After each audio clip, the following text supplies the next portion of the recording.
अस्सलाम वालेकुम। अगर आप शुगर से महफूज रहना चाहते हैं या अगर आप शुगर के पेशेंट हैं और आप चाहते हैं कि ग़िज़ा का इंतखाब करें अपने लिए, तो इसके लिए आपको शुगर लेवल को समझना होगा। आपके खून के अंदर शुगर की मिक़दार बढ़ती कैसे है या कम कैसे होती है, इसको पहले आपको समझना होगा। ये एक पेचीदा मौजू है और काफ़ी लंबा मौजू है, लेकिन मैं कोशिश करूँगा कि जो बहुत ज़रूरी चीज़ें हैं उनको बड़ी आसान और सादा अल्फाज में आपको समझा सकूँ ताकि आपको समझने में आसानी हो सके। जो भी खाना हम इस्तेमाल करते हैं, हमारा जिस्म उसको सबसे पहले शुगर के अंदर तब्दील करता है। अब वो खाना चाहे कार्बोहाइड्रेट हो, जैसा कि गंदम है, चावल है या सब्ज़ियां हैं, या जैसा कि फल है, या वो खाना प्रोटीन की किसी फॉर्म में हो, जैसा कि गोश्त है या दालें हैं या नट्स हैं, या वो खाना किसी फ़ैट की, किसी चिकनाई की फॉर्म में हो, हमारा जिस्म उसको सबसे पहले शुगर के अंदर तब्दील करता है। अब शुगर के अंदर तब्दील करने के बाद इस शुगर को हमारा जिस्म कैसे इस्तेमाल करता है, इसके लिए हमारे जिस्म के अंदर 3 किस्म के बैंक हैं। यानी 3 किस्म के हमारे पास बैंक ऐसे हैं जिनमें हम शुगर को स्टोर कर सकते हैं, जिनके ज़रिए हम शुगर को इस्तेमाल कर सकते हैं। सबसे पहले हमारा जो लिवर है, हमारा जो जिगर है, ये एक ऑटोमेटिक बैंक की तरह काम करता है शुगर को स्टोर करने में। जो भी खाना हम इस्तेमाल करते हैं उससे जो शुगर हमें हासिल होती है वो हमारे जिगर के अंदर एक ख़ास मिक़दार में स्टोर की जा सकती है, जो कि बाद में जिस्म को जैसे जैसे नीड होती है वो लिवर से शुगर रिलीज़ होकर हमारे जिस्म में इस्तेमाल हो जाती है। तो शुगर के इस्तेमाल के लिए जो सबसे पहला बैंक है, जो सबसे पहला इस्तेमाल का ज़रिया है, वो है हमारा लिवर। और जो सेकंड हमारा बैंक है वो है हमारे तमाम जो बॉडी के मसल्स हैं। हमारे जो बॉडी के तमाम मसल्स हैं, इनके अंदर भी एक ख़ास मिक़दार में शुगर जो है वो स्टोर की जाती है। और जैसे जैसे हमारे मसल्स काम करते हैं, हम कोई एक्टिविटी करते हैं, हम जैसे भी इनसे कोई काम लेते हैं, तो वो जो शुगर है जो स्टोर की होती है वो इस्तेमाल हो जाती है। अब जो तीसरा बैंक है जिसके अंदर शुगर स्टोर की जा सकती है या जिसके ज़रिए शुगर इस्तेमाल की जा सकती है, वो है हमारा खून। यानी हमारा जो ब्लड है, इसके अंदर भी शुगर जो है वो एक ख़ास मिक़दार तक स्टोर की जा सकती है। यानी इसको यूँ समझिए कि जैसे अगर आपने कोई खाना हमने इस्तेमाल किया, तो उस वक़्त खाना खाने से पहले अगर हमारी शुगर 80 पर थी, यानी 80 पर थी हमारी शुगर खाना खाने से पहले, तो खाना खाने के बाद जैसे जैसे शुगर हमें मिलेगी उस खाने से, ये 80 से बढ़कर 90, 100, 110, 120, यानी ये जो 80 से 120 तक का गैप है, इसमें हम कैरी कर सकते हैं शुगर अपने ब्लड के अंदर। यानी हमारे खून के अंदर शुगर को कैरी करने के लिए, शुगर को स्टोर करने के लिए हमारे पास ये 80 से लेकर 120 तक, यानी 40 पॉइंट या कमोबेश इससे ज़्यादा हमारे पास एक कैपेसिटी मौजूद होती है। वैसे तो एक सेहतमंद आदमी की शुगर 140 से 150 पर भी चली जाती है, लेकिन वो कैसे जाती है और उसके क्या नुकसानात हैं, इसको हम बाद में डिस्कस करते हैं। पहले ये समझिए कि जो हमारा तीसरा बैंक है, जो हमारा थर्ड वे है शुगर को इस्तेमाल करने का, वो है खून। खून के अंदर शुगर की मिक़दार फ्लक्चुएट करती है, यानी हम उसके अंदर भी शुगर को कैरी कर सकते हैं। अब कुछ खाने इस किस्म के हैं कि जब हम उनको इस्तेमाल करते हैं तो उनसे जो हमें कैलोरीज़ मिलती हैं, जो तवानाई हमें मिलनी होती है, जो शुगर उसमें से हमारी बॉडी ने बनानी होती है, वो शुगर एकदम से हमें अवेलेबल हो जाती है। यानी कुछ खाने इस किस्म के हैं कि जब हम उनको इस्तेमाल करते हैं तो उनसे जो शुगर हमें मिलनी होती है वो एकदम से आधे पौने घंटे में सारी शुगर अवेलेबल हो जाती है।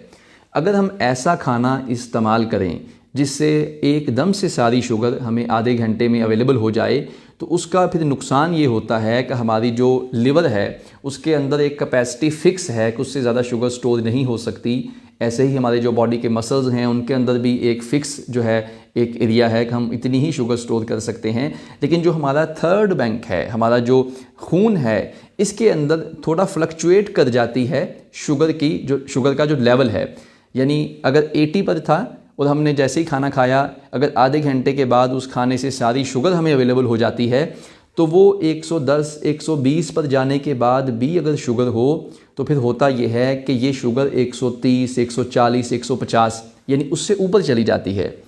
और जब ये होगा, आपकी एक सेहतमंद शख्स की शुगर जब 140-50 पर जाएगी तो साथ ही एक फ़ैट मेकिंग प्रोसेस ऑन हो जाएगा। यानी एक हंगामी हालात के तौर पर आपके जिस्म में शुगर को चर्बी बनाकर स्टोर करने का एक प्रोसेस जो है वो स्टार्ट हो जाएगा। और ये प्रोसेस कब तक चलेगा? जब तक आपका लेवल 150 से वापस 120 पर ना आ जाए, या जो इजाफी शुगर आपके खाने में से आपको आ रही है जो यकदम से एक दफ़ा आ गई थी, जब तक वो इजाफी शुगर ख़त्म ना हो जाए। यानी जब एकदम से सारी शुगर आपको मिल जाएगी, अगर कोई ऐसा खाना आपने खा लिया तो आपका लेवल 140-50 पर चला जाएगा और एक फ़ैट मेकिंग प्रोसेस जो है वो ऑन हो जाएगा। अब इस सारी चीज़ का नुकसान क्या होता है कि जब जब आपकी शुगर 140-50 को टच करती है, तब तब आपके ऑर्गन्स को वो हल्का सा डैमेज करने के बाद वापस आती है। अब ये जो डैमेज है, ये जो नुकसान है, ये नुकसान एक्चुअली बहुत छोटा सा है। अगर तो ये नुकसान आपने हफ्ते में एक दफ़ा किया है, या कभी कभार आपने ऐसा खाना खाया है जिससे शुगर आपकी एकदम से स्पाइक कर जाती है, एकदम से ऊपर चली जाती है और उसके बाद शुगर नीचे आ जाती है, अगर आपने ये कभी कभार ऐसा किया है तो फिर तो परेशान होने की कोई नीड नहीं। लेकिन अगर आप ऐसा रोज़ाना की बुनियाद पर करते हैं, अगर आप ऐसा एक दिन में कई दफ़ा करते हैं, तो फिर क्या होगा कि जो लिटिल बिट डैमेज था, जो हल्का सा डैमेज करने के बाद शुगर वापस आती थी, वो डैमेज हो कर एक टाइम आएगा कि या तो आपको शुगर अपीयर हो जाएगी, या ब्लड प्रेशर का मसला बन जाएगा, या जो आपका लिवर है, या आपके किडनीज़ हैं, या आपका हार्ट है, इन ऑर्गन्स में से कोई ना कोई डैमेज हो जाएगा। यानी जब आप बार बार ऐसे खाने खाएंगे जिनसे आपकी शुगर बार बार बढ़ेगी, बार बार स्पाइक करेगी, तेज़ी से ऊपर जाएगी, तो उससे क्या होगा कि आपके बीमार होने के, किसी ना किसी बड़ी बीमारी के लगने के चांसेस जो हैं वो बहुत ज़्यादा बढ़ जाते हैं। अब इसका हल क्या है? इसका हल ये है कि आपने ऐसे खाने इस्तेमाल करने हैं जिनसे शुगर जो है वो आहिस्ता आहिस्ता रिलीज़ हो। यानी आपने ऐसे खाने इस्तेमाल करने हैं जिनसे शुगर एकदम से मिलने की बजाय आहिस्ता आहिस्ता आपको मिले। अब जब आहिस्ता आहिस्ता शुगर आपको मिलेगी तो आपके पास लिवर का बैंक है, बॉडी मसल्स का बैंक है, खून के अंदर भी एक हेल्दी फॉर्म में आपको 40 पॉइंट की गुंजाइश आपके पास होती है, साथ साथ में आप इस्तेमाल भी कर रहे हैं।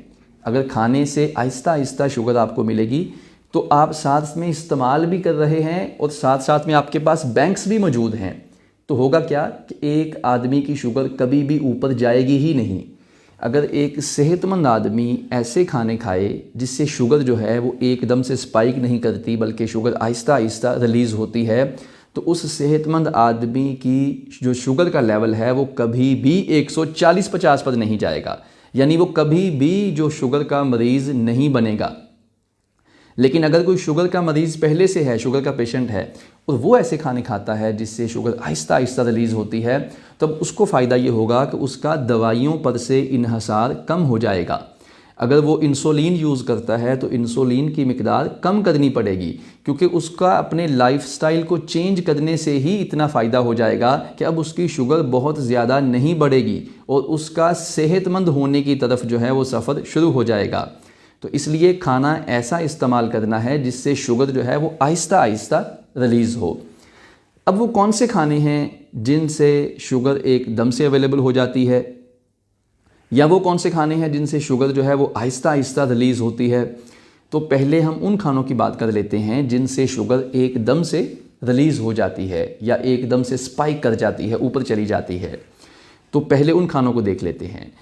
जितने भी रिफ़ाइन कार्बोहाइड्रेट्स हैं, यानी कार्बोहाइड्रेट की जो रिफ़ाइन फॉर्म है, जब भी आप उसको इस्तेमाल करेंगे तो आपकी शुगर एकदम से स्पाइक कर जाएगी। आपने रिफ़ाइन कार्बोहाइड्रेट्स को इस्तेमाल नहीं करना।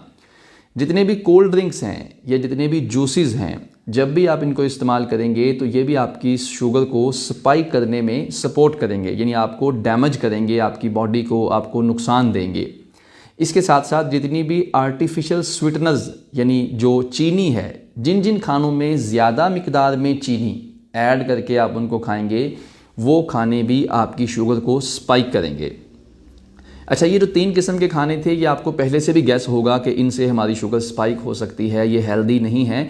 लेकिन जो अगले 2 किस्म के खाने हैं जो मैं बताने वाला हूँ, इनकी तरफ ध्यान जो है बहुत से लोगों का नहीं होता, और वो है सादा रोटी और चावल। जी हाँ, बिल्कुल, जो सादा रोटी और चावल है, ये भी 2 खाने ऐसे हैं जिनसे आपकी शुगर एकदम से स्पाइक कर जाती है।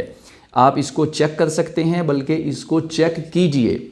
आप जब भी अगर चेक करना चाहें तो खाना खाने से पहले अपनी शुगर को चेक करें।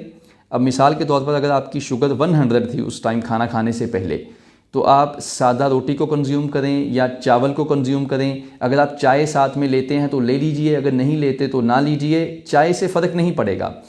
जैसे ही आप अपना आखिरी लुकमा या आखिरी सिप लेंगे चाय का, उसके एग्जैक्टली 30 मिनट बाद अपनी शुगर को दोबारा चेक करें। तो जो शुगर 100 पर थी आपकी खाना खाने से पहले, वो खाने के आखिरी लुकमे से 30 मिनट बाद आपकी शुगर 140 पर 130-40 पर पहुंच जाएगी। यानी 30-40 या बाज़ौक़ात 50 पॉइंट का जो एकदम से फ़र्क है विदिन 30 मिनट्स, सिर्फ आधे घंटे में वो सादा रोटी और चावल जो है वो डाल देते हैं। यानी ये बिल्कुल हेल्दी ग़िज़ा नहीं है। इसको अगर आप बार बार कंज्यूम करेंगे सादा रोटी और चावल को, तो ये आपकी शुगर को बार बार स्पाइक करते जाएंगे, तो इनको इस्तेमाल नहीं करना। अब वो कौन से खाने हैं, हम उनकी तरफ आ जाते हैं जिनसे शुगर आहिस्ता आहिस्ता रिलीज़ होती है, जो इनके मुतबादल हमने इस्तेमाल करने हैं। तो सबसे पहले ये कि हमारे मुल्कों के अंदर जब तक हम गंदम ना खाएं, जब तक हम रोटी ना खाएं, तो हम सैद नहीं होते, हमारी तसल्ली नहीं होती। लेकिन अगर इसी रोटी को आप पराठे से रिप्लेस कर दें, रोटी की जगह पराठा कर दें, लेकिन ये पराठा होना चाहिए या तो देसी घी का, या जैतून के तेल का, या सरसों के तेल का। जो बाज़ार के बने हुए बनास्पति घी हैं या बाज़ार के बने हुए जो कुकिंग ऑयल हैं, ये आपकी सेहत के लिए 100% नुकसानदेह हैं। इनसे आपने 100% बचना है। आपने देसी घी, जैतून का तेल या सरसों का तेल का बना हुआ अगर पराठा इस्तेमाल करते हैं, तो उसके बाद अगर आप अपनी शुगर को चेक भी कर लें, तो आप आधे घंटे के बाद चेक करके देख लें, बेशक 1 घंटे के बाद चेक कर लें, बेशक 1.5 घंटे के बाद, 2 घंटे के बाद, आप जितनी दफ़ा मर्ज़ी चेक कर लें, जब आप पराठा कंज्यूम करेंगे तो आपकी शुगर का जो लेवल है वो 10 या 15 पॉइंट से ऊपर जाएगा ही नहीं।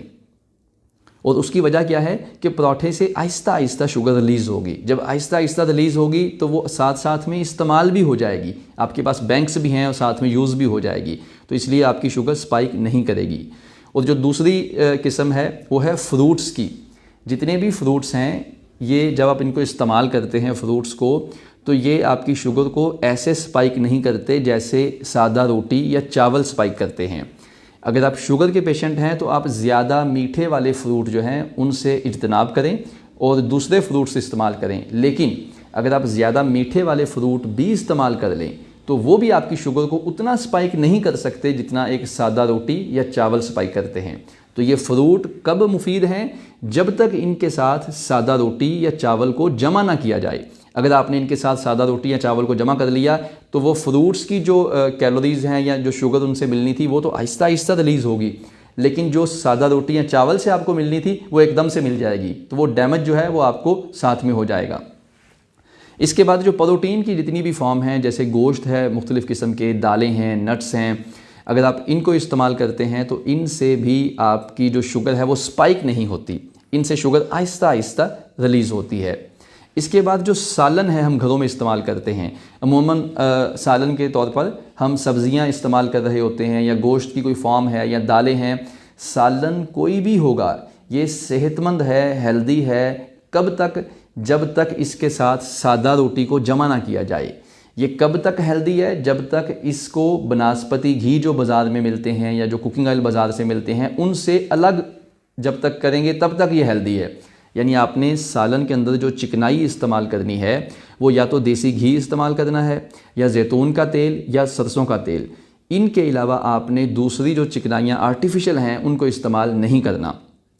और इन चिकनाइयों में से भी मुझे ज़ाती तौर पर सरसों का तेल सबसे ज़्यादा पसंद है, और उसकी वजह यह है कि जो देसी घी और जैतून का तेल है, गो के उनके बहुत फ़ायदे हैं, लेकिन ये दोनों एक तो कॉस्टली बहुत ज़्यादा हैं, जब इनको हम रूटीन में यूज़ करेंगे तो ये काफ़ी महंगे हैं, और दूसरा ये कि इनके खालिस मिलना इनका ये बड़ा मुहाल है। इनके दूसरी तरफ जो है सरसों का तेल एक तो मुनासिब कीमत में अवेलेबल है, दूसरा इसको खालिस जो है वो मिलना बड़ी आसानी से ये हर जगह दस्तयाब है। जो सारी गुफ्तगू है इसका लुब्बे लबाब ये है कि आपने ऐसे खाने इस्तेमाल नहीं करने जिनसे आपकी शुगर बार बार जो है वो स्पाइक करे। इसकी बजाय आपने ऐसे खाने इस्तेमाल करने हैं जिनसे आपकी शुगर जो है वो आहिस्ता आहिस्ता रिलीज़ हो, ताकि शुगर जो है वो एकदम से स्पाइक ना करे। अगर कोई सेहतमंद आदमी ये करेगा तो वो शुगर के मर्ज़ से मुफीद रहेगा, बचा रहेगा। और अगर कोई शुगर का पेशेंट ऐसे करेगा तो वो अपनी दवाइयों या अपनी इंसुलिन उनकी मिकदार को कम करने में, आहिस्ता आहिस्ता उनसे छुटकारा पाने में और सेहतमंद ज़िंदगी की तरफ जाने में कामयाब हो जाएगा। अल्लाह ताला से दुआ है कि हमें सेहत वाली ज़िंदगी अता फ़रमाए। आमीन।